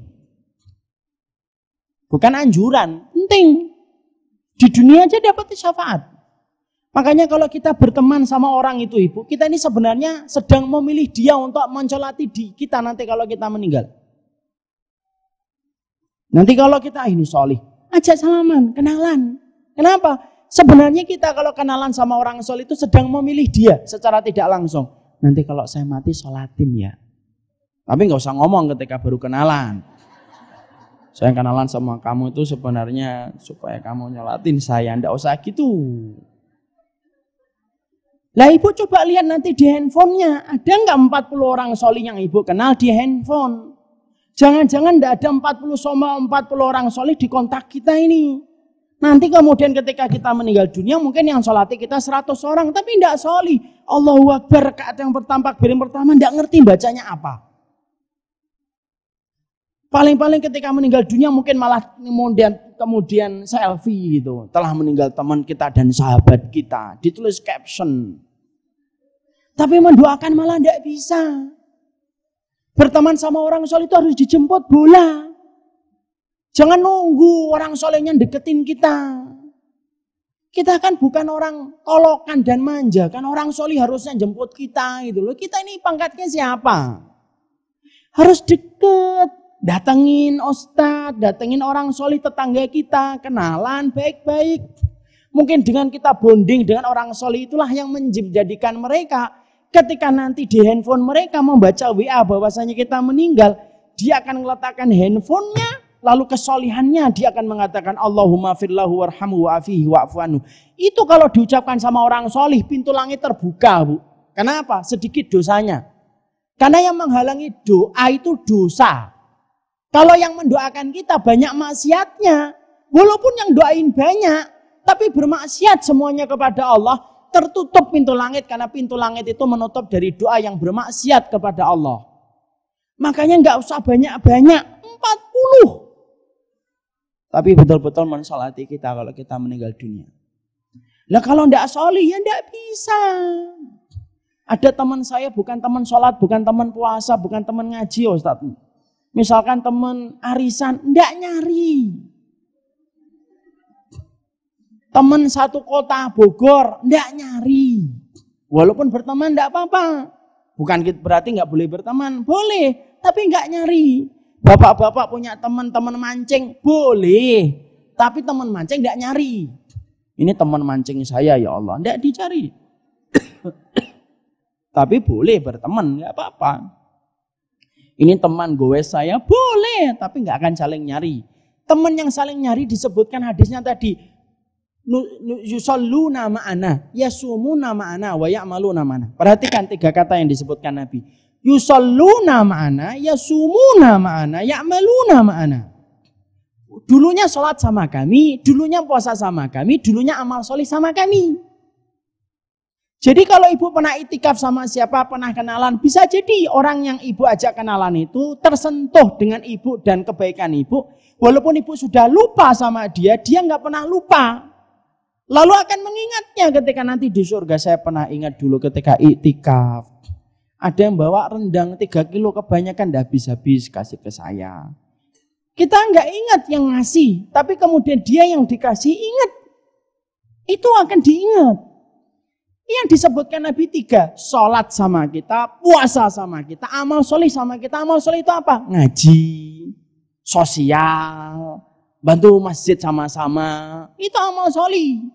Nah disinilah kita bisa mengeluarkan teman goes enggak, teman mancing enggak, teman arisan enggak, teman satu alma mater enggak. Tapi kalau teman mancing kita solih, masuk. Teman goes kita solih, masuk. Nah itu yang kita harus pahami. Apakah ustadz atau wali yang sudah meninggal lebih dulu yang baru diziarahi oleh orang apakah bisa memberikan syafaat? Tidak. Kalau sudah meninggal dunia. Apakah ustadz yang kita lihat di YouTube menimba ilmu apakah bisa memberikan syafaat kepada kita apabila ceramahnya membuat kita semakin takut? Kalau ustadznya kenal, ya. Kalau ustadznya nggak kenal, gimana memberikan syafaat? Kenal saya Ustaz? Enggak. Ya kemudian harus ta'aruf, harus kenalan, harus keluarga dengan keluarga. Ustaz, bagaimana yang tidak memiliki teman?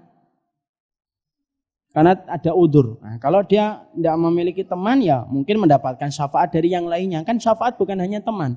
Ada syafaat dari sujud, ada syafaat dari puasa, ada syafaat dari membaca Quran, ada syafaat ketika meninggal di kota Madinah. Makanya meninggal di kota Madinah dan Mekah itu mendapatkan syafaat dari kota Mekah dan Madinah. Makanya kalau haji dan umroh, sekarang dirubah doanya. Doakan saya selamat, ya udah dirubah. Doakan saya meninggal ya di sono ya. Karena orang yang meninggal di kota Mekah dan Madinah langsung mendapatkan syafaat dari kota Mekah dan Madinah, langsung diberikan Nabi. Mana hadisnya Ustaz? Man mata man istata'a minkum ayyamuta bil madinati falyamut fiha fa ini asfa'u lakum yaumil qiyamah. Nabi bersabda, siapapun yang bisa untuk mati di kota Mekah dan Madinah, maka matilah di kota-kota itu, nanti aku yang akan memberikan syafaatnya langsung. Ustadz, bagaimana menghadapi orang yang jahat kepada kita, tapi di depan kita pura-pura baik? Dan apa yang bisa kita perbuat hijrah untuk dari rumah yang lingkungannya kurang nyaman? Ini pertanyaannya kemana-mana ya, tapi tidak apa-apa sih. Ya kalau ibu kemudian mampu memaafkan, memaafkan. Orang yang mendolimi kita itu ibu, pasti dibalas sama Allah. Tidak usah kita yang membalas. Dan ibu tahu, orang yang mendapatkan pahala yang besar, ada salah satu amalan pahala yang besar. Saking besarnya, sampai timbangan nanti tidak bisa menerimanya. Saking beratnya. Apa itu amalan yang saking beratnya itu hampir-hampir timbangan tidak bisa menerima? Analoginya kayak Arya, tahu Arya? Anak Karawang yang gede banget. Kalau pakai timbangan biasa, muter timbangan biasa ini. Harus pakai timbangan beras dia. Itu kayak gitu. Ada amal 3. Yang mana sifat 3 amal 3 ini, saking gedenya pakai mizan itu, pakai timbangan biasa tidak bisa. Saking gedenya nanti Allah memberikan pahala. Apa 3 amal itu saking gedenya, hampir-hampir amal itu, hampir-hampir timbangan tidak bisa menerimanya. 1, memaafkan orang yang mendolimi. 2, bersabar. 3, amalan yang diterima ketika di bulan Ramadan. Nanti Allah yang ngasih hadiahnya langsung. Makanya pada waktu hari di Madang Mahsyar, malaikat akan berkata, aina haula man ajruhu 'ala Allah. Siapa orang yang pahalanya nanti langsung dikasih sama Allah? Nanti ada orang yang berdiri. Siapa yang berdiri? Orang yang dulunya pernah memaafkan orang yang mendolimi mereka. Pahalanya langsung dikasih sama Allah. Lu lihat ya, kalau pembagian hadiah, kalau juara harapan 3, yang ngasih hadiahnya siapa? Pak RW. Tapi kalau hadiahnya ranking 1, nomor 1, siapa yang ngasih hadiah? Langsung yang ngasih hadiah itu adalah gubernur. Ya.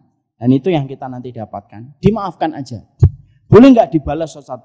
Boleh membalas, tapi membalasnya itu sesuai dengan kadar kejahatan yang dilakukan, tidak boleh berlebih. Ibu misalkan ada yang mendolimi, disebut, dasar kucing, jawabnya, kucing juga. Boleh itu. Tidak boleh ditambahi. Kucing kera monyet. Nah, tidak boleh. Itu namanya hari ini terdolimi, besok mendolimi. Itu tidak boleh. Kata Hasan Al-Basri, ada orang hari ini terdolimi, besok dia mendolimi. Karena cara membalasnya melebihi dari apa yang dia dapatkan. Ustadz, kalau belum menikah dan masuk surga, apakah nanti menikah di surga dan dapat bidadara? Tidak ada yang sendirian di surga. Ya, Masya Allah ya. Di surga yang penuh kenikmatan aja tidak ada yang sendirian. Di dunia kok sendirian. Ya. Kalau ada orang belum nikah meninggal dunia, maka nanti dia akan menikah dengan laki-laki penduduk surga yang sepadan imannya dengan dia. Karena apa? Karena sesungguhnya salah satu syariat yang masih disisakan dari kehidupan dunia, yang masih disisakan nanti di akhirat, itu syariat menikah. Itu masih ada. Jadi syariat sholat selesai. Syariat tawaf selesai. Syariat kita puasa selesai. Ada satu syariat yang masih disisakan. Syariat menikah masih ada. Jadi masih ada pernikahan? Ada. Pernikahannya di mana? Gedungnya surga. Tapi jangan dijadikan alasan loh ya. Udah nikah belum? Maaf ya. Saya nanti di surga, di gedungnya surga. Nggak usah gitu. Ya itu di surga. Nanti di surga. Nanti kemudian dinikahkan langsung oleh Allah. Dengan siapa? Laki-laki yang sepadan imannya dengan dia. Siapa wanita di dunia yang belum menikah tapi masuk surga? Maryam bintu Imran. Sampai meninggal dunia punya suami?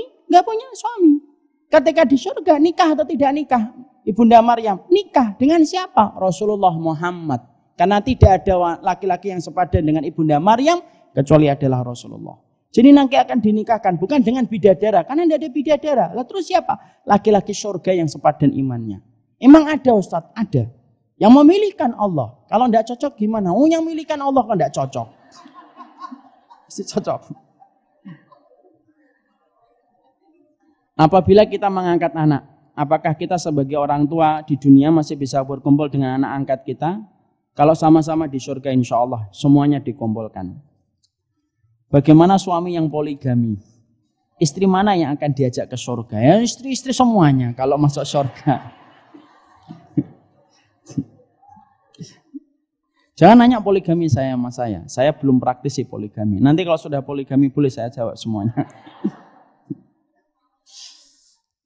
Pak Ustadz, apakah ada amalan baik itu sholawat maupun dosa ataupun lainnya agar disedekahkan menunaikan ibadah? Pak Ustadz, apakah ada amalan baik itu sholawat maupun doa ataupun lainnya agar disegerakan menunaikan ibadah haji selain ikhtiar berupa finansial? Banyakin doa. Banyakin doa dan ikhlaskan niat untuk menjadi tamunya Allah. Pasti Allah akan mudahkan untuk menjadi tamunya Allah. Orang, ibu harus paham. Allah itu memanggil orang yang terpanggil dan orang yang dimampukan oleh Allah. Jadi orang kalau haji itu tuh syaratnya dua.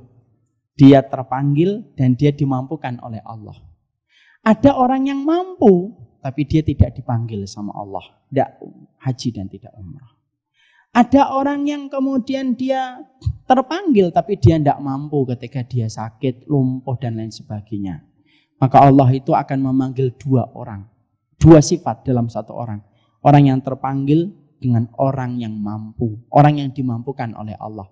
Siapapun yang terpanggil dan dimampukan oleh Allah, itulah yang menjadi tamunya Allah. Ustadz, tapi saya belum pernah menjadi tamunya Allah. Ada amal-amal yang bisa menandingi amalan mereka yang sudah umroh. Ibu, habis sholat subuh, duduk di sajadah. Tidak usah pergi kemana-mana. Banyak zikir, banyak baca Quran. Terbit matahari, sholat 2 rakaat sama dengan orang yang pergi umrah bolak-balik.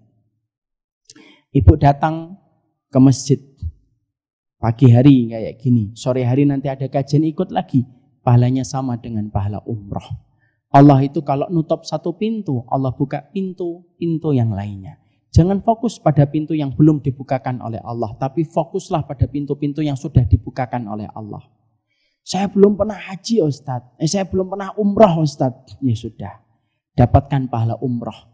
Habis sholat subuh, duduk di rumah. Kalau perempuan, sajadah, tidak usah bergeser kemana-mana. Matikan handphonenya, baca Quran. Sampai matahari terbit. Sekitar jam 6 kurang 10, ibu sholat 2 rakaat. Pahalanya sama dengan teman ibu yang pergi umrah. Bedanya, ibu tidak naik pesawat. Tidak usah pusing dan mabuk memikirkan hotel dan lain sebagainya. Tapi pahalanya sama. Tapi bukan berarti nanti kalau sudah kayak gitu kita tidak umroh ketika punya uang. Mbak kok enggak umrah? Mbak? Maaf ya, saya tiap hari umroh. Tidak usah gitu. Allah alam bisawab.